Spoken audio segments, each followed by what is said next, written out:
La marche humaine, toute une histoire liée aux mouvements archétypaux. Je vais me poser pour vous la raconter. Notre corps connaît très bien les mouvements archétypaux parce qu'ils sont inscrits dans la mémoire cellulaire de l'humain.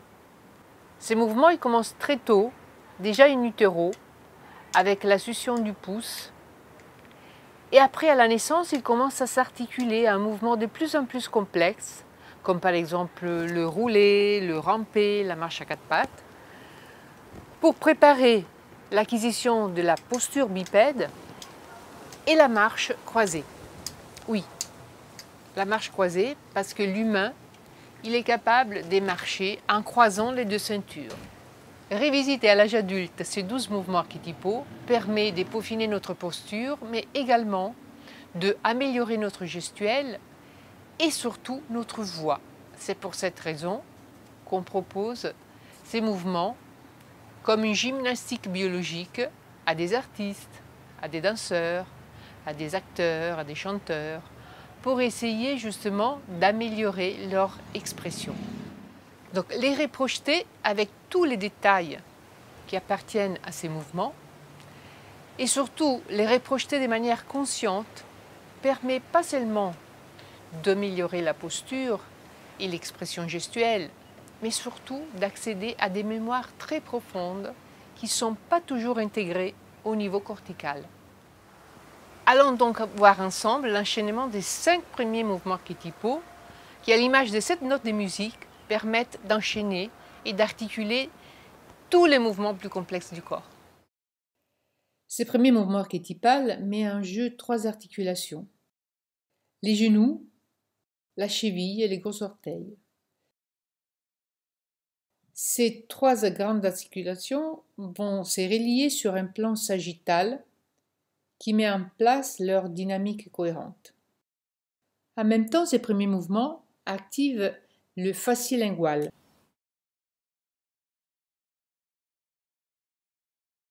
Ce fascier est le pilier antérieur de notre posture bipède.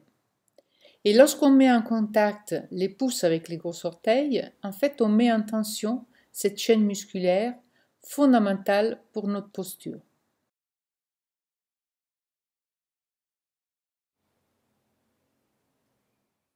L'impact de ces mouvements est très intéressant au niveau de la déglutition, dans la dynamique des 2 maxillaires supérieurs et inférieurs de l'articulé dentaire, mais également dans la phonation, dans la production des consonnes et des voyelles.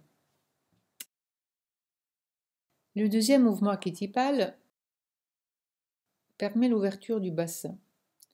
Il travaille sur les fasciés médians, pilier central de notre posture bipède. On va solliciter surtout la hanche pour lui donner plus d'amplitude et de stabilité, et les petits orteils, très importants dans les déroulements du pied et la propulsion du pas.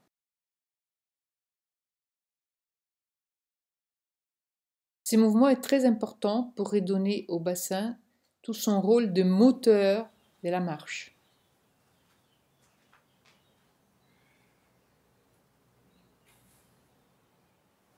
Avec ce 3e mouvement archétypal, on passe à l'étage supérieur. C'est tout un monde qui va s'ouvrir pour solliciter ces fasciés postérieurs qui est la chaîne du redressement. Ces mouvements vont solliciter 3 articulations, les poignets, les coudes et l'épaule.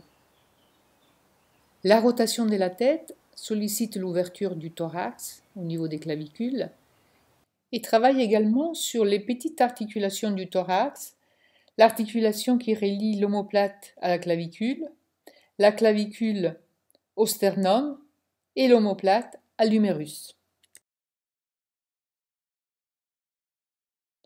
Cette variante du 3e mouvement permet de travailler toujours sur le thorax, mais au niveau de l'omoplate. Ces mouvements travaillent également la coordination entre la main et la tête, et au niveau des doigts, on renforce l'opposition du pouce.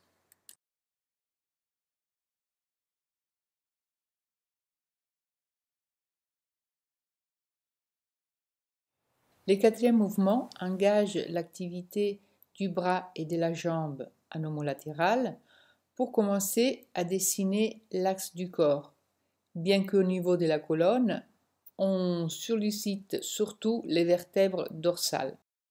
On commence à ressentir une sensation d'unité assurée par la chaîne antérolatérale, une chaîne masticatrice, qui constitue le quatrième pilier de notre posture.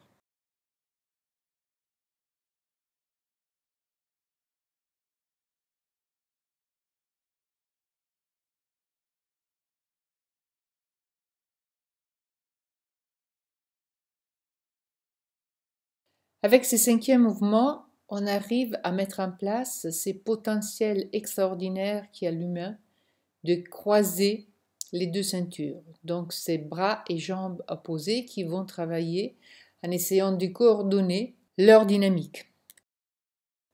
C'est les fascies postérolatéral qui est très sollicité en même temps que les vertèbres dorsales.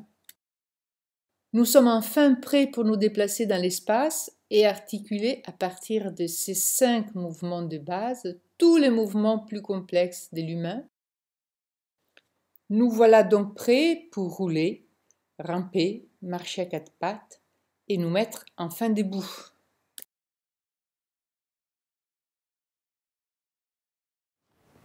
Les effets de ces mouvements sont très larges, car pendant qu'on retrace les axes physiologiques qui relient les articulations, les cerveaux en formation chez les bébés ou en réorganisation chez l'adulte, grâce à sa plasticité,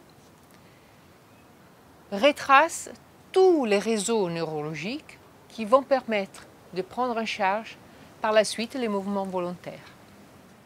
Et en même temps, les cerveaux dessinent un plan, les schémas corporels, une sorte de carte essentielle pour coordonner nos gestes et surtout éveiller une faculté essentielle, la proprioception.